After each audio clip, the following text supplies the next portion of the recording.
I thought you were just trying to get a view. No, I'm trying to get the back of your shirt. Koen-N-Kars. Yeah.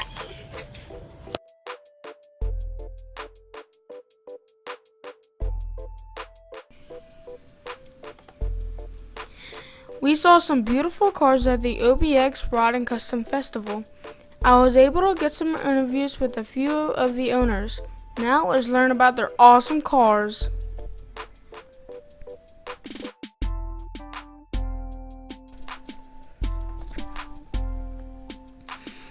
The Camaro's first model was in 1967. It was made to compete with the sale of the Ford Mustang. It's still in production today. But they did stop making them in 2002 and came back out with a model in 2010. The Camaro's seen a lot of body style changes and it's on its 6th generation. Each body style change is a generation. Jay's car is a 2nd gen car. Ready? Whenever you are. I'm here with Jay in his 1971 Z28. Can you tell me a little bit about the car? Sure. It's a 71 Z28. It was painted by a company called MVA Customs in Long Island, New York. It's got a 565 big block Chevy in it. Makes over 1,000 horsepower, naturally aspirated. Has 2 stages of nitrous. The car it's my baby, and I like to drive it. So we've been driving this weekend here.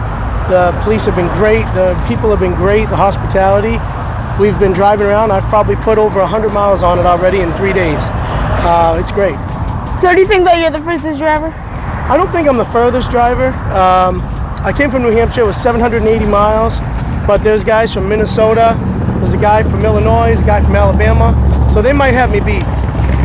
What color is it? It is Candy Brandy. It's a House of Colors color, and it's got multiple different stages to make the different effects you see in the light. So yesterday while you were trying to launch it, I saw you get squirrely. What happened? I did get a little sideways yesterday. First gear, just tires spun real easy, went a little towards the ditch, brought it back into 2nd gear, went a little bit towards the other direction, so it was fun. It was a little adventurous. Do you know what happened? I don't. I think that maybe I adjusted my shocks this weekend, and maybe I put them a little too soft. So it lets the car twist. Well, this has been an interview with Jay and his 1971 Z28. Good luck. Thanks, Cohen. Thank you, buddy.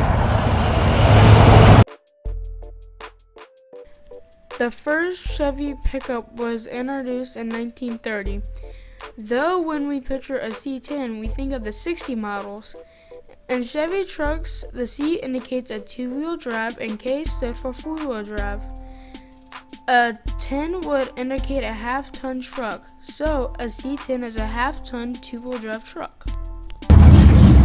I'm here with Brad in his 1965 Chevy C10. Can you tell me a little bit about it? Absolutely. 65 Chevy C10. I've owned the car or the truck for around 20 years. They just built the thing as a street car, right? You know, we ride around, we drive around, we have a good time. It's 355 Chevy with a 350 turbo, 9-inch 4-door end, 350 gear. It's Pro Street, right? Tubbed out, so on and so forth.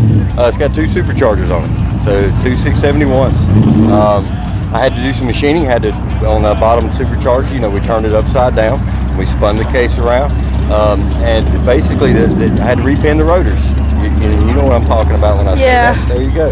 Yeah, it's just not a complicated process, but it's just, I went about it a little different than other people. So how much horsepower do you make? I have no clue.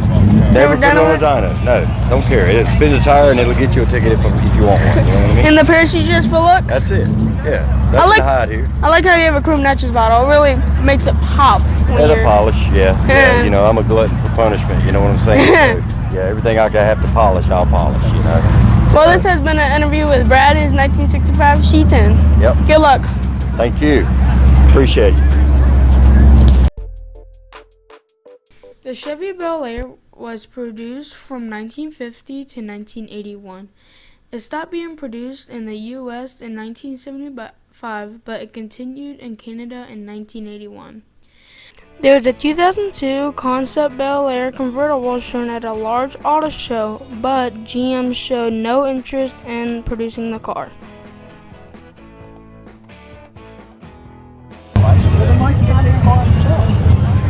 I'm here with Derek Banks and his 1957 Chevy. Can you tell me a little bit about your car? Yeah, it's a 1957 convertible.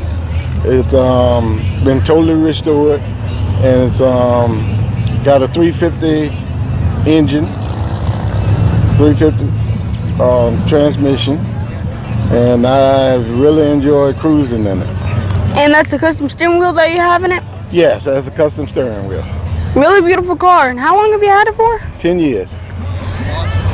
Where did you find it at? A friend of mine owned it, and he passed, and I bought it from his wife. Oh, really? Yeah. Anything new about the car that you put on it, or is it No, still it was like totally redone when I bought it. what is something special about the car that you love? I love it because it's the original turquoise green color, and my wife, she fell in love with the turquoise. Well, good luck in the car show today. Thank you, man. Appreciate it.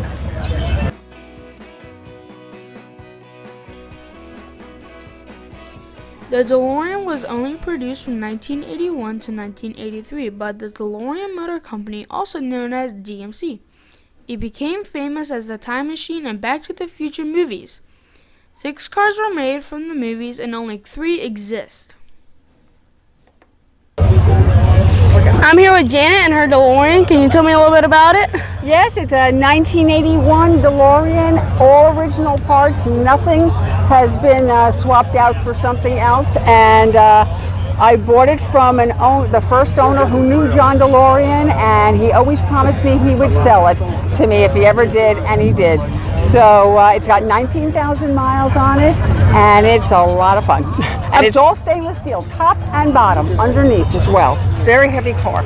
I bet you enjoy it. I love it. I love it. It's a lot of fun. It's hard to wash in the sun because the glare. You definitely need sunglasses on. Well, good luck in the car show Thank today. you very much. You have a good time here. Hi, Mousy. We had an audio problem and I wanted to get a phone interview with you. Your truck is really cool and I wanted people to know about it. Can you tell me a little about your truck? It's a 1937 Chrysler Royale Slantback, and it was dreamed up by my son Sam, and he wanted to take our old Dodge Brothers and my old Chevy jacked up truck and put them together, and we decided instead of that to just build a new truck. So we went and got a set of 5-ton rears. We've got the FTI drop 18-inch drop box, so some 18-inch travel, big shocks, and bought a bunch of steel and started building. When we got close to being through, I didn't have an engine, so I pulled my engine out of my little S10 race truck and put in it, which is a 477 big block Chevy with a shorty power drive and a 5500 Hughes converter.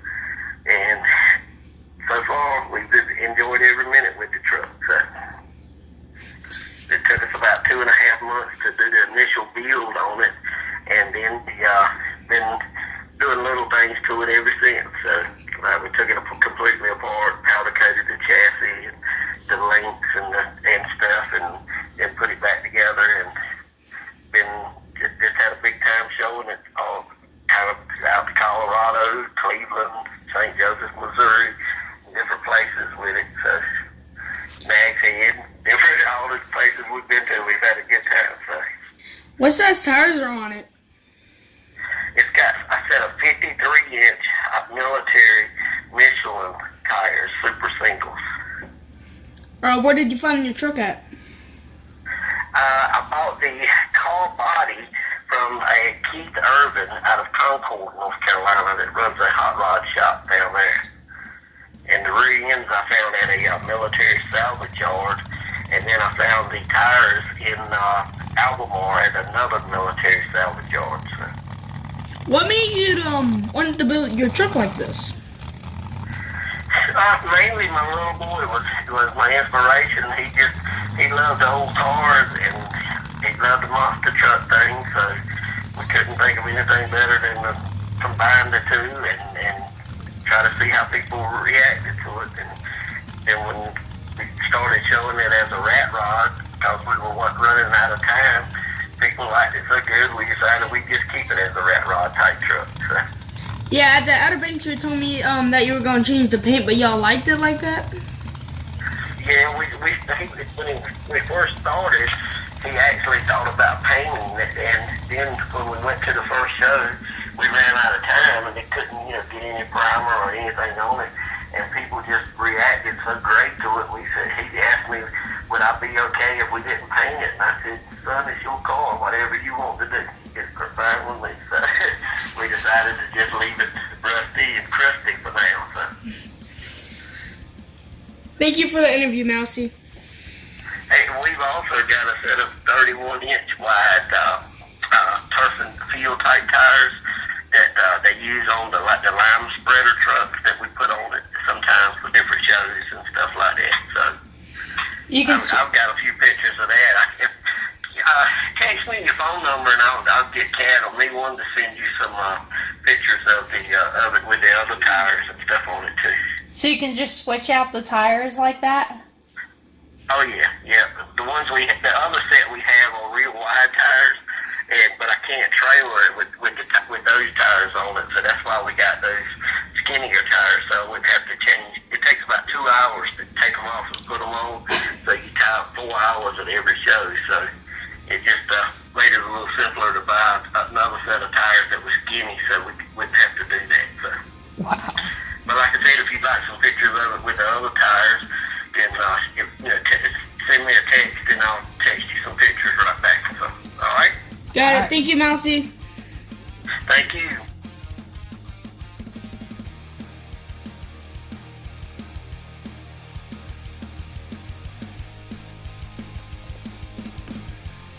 The Auburns are pretty rare. I've been around cars all my life and I've never seen one. I know I'm young, but my mom is old and she's never seen one either. The Auburn Automobile Company started in 1900 by the Eckerd brothers. They bought 2 other local car companies and had a great start, but struggled during World War I metal shortages.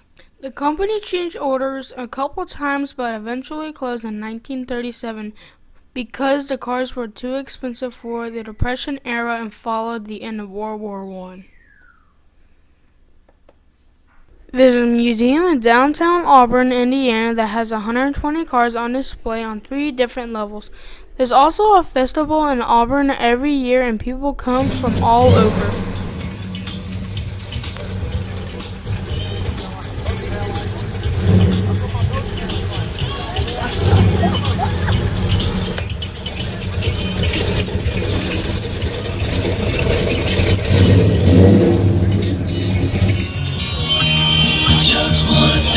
I'm here with Brian Bell in his 1936 Auburn. Can you tell me a little bit about the car? Sure. It originally started out as the Eckerd Coach Company in the late 1800s. And the 2 brothers saw the future and they talked their father into start building cars. Well, the oldest one we have in the museum in Auburn, Indiana, I believe, is in 1904. And they went out of business in 1936. And this is what they call a 36 Auburn Boattail Speedster. How long have you had the car for? 20 years. 20 years, and did you find it in this condition? Not exactly, no. I changed the color on it. It was all silver, and I painted red and silver. Restored the whole thing. I've only got about 500 miles on this particular engine right now. And I've put over 275,000 miles on it in the last 20 years. Is that a fake bullet hole? That's a fake bullet hole, yeah. It had a dent in it. Just for looks. Just for looks, exactly. So why is it called a boat? It's called a Boattail Speedster because it looks like a boat turned upside down on the rear of it, if you happen to notice the rear end of the car. Yeah, it looks like a boat hull. Right. Kind of like a sailboat because of the part that goes up right there. Pardon me? Like a sailboat because you know how they have that fin in the middle? Right. That's what it looks like. Well, this has been with an interview with Brian Bell and his beautiful 1936 Auburn. Thank you, son. Nice Appreciate meeting you. it. Same here.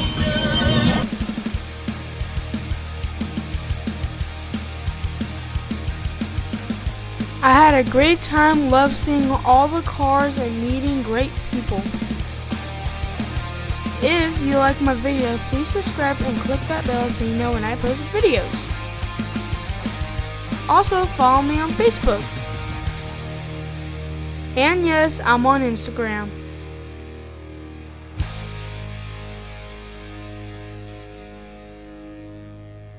Join us next year on May 1st and 2nd, and see you next time.